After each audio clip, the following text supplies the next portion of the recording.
starts right now. Good Tuesday morning, South Florida. I'm Eric Yutzi. Here's a look at your top stories today. A verdict in the retrial of Jonathan Aleda, the North Miami officer charged in the shooting of an unarmed therapist.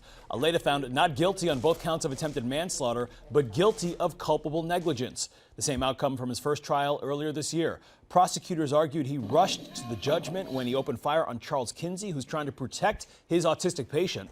The defense fired back, saying the shiny toy that patient was holding could clearly be mistaken for a gun, as was the case that day 3 years ago.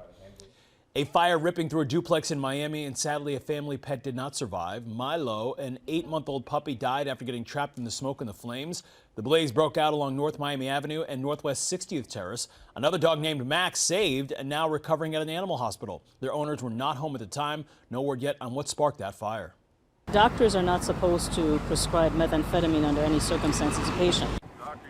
Only on Local 10, a South Florida psychiatrist under arrest accused of not only doing drugs, but dealing them as well. Dr. Jacob McLean, who lives in Miami, was taken away in handcuffs by DEA agents. Investigators say he was illegally prescribing meth to patients as well as using the drug himself. Online reviews of his practice in Pembroke Pines seem to back up those claims.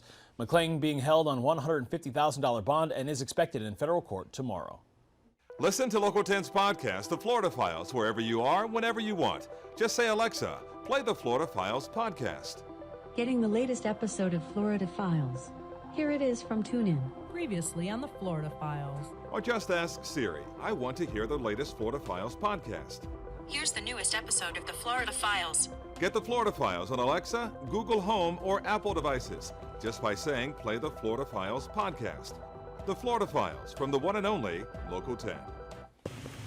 A deputy is recovering after getting into a cruiser crash in Pompano Beach. It happened off Powerline Road just north of Atlantic Boulevard. We're told that patrol car ended up sandwiched between two other cars after getting rear-ended by another driver. That deputy left with minor injuries. Another driver was taken to the hospital as a trauma alert. As breaking news happens, we have you covered on air and online. Head to local10.com throughout the day for more local news coverage and updates.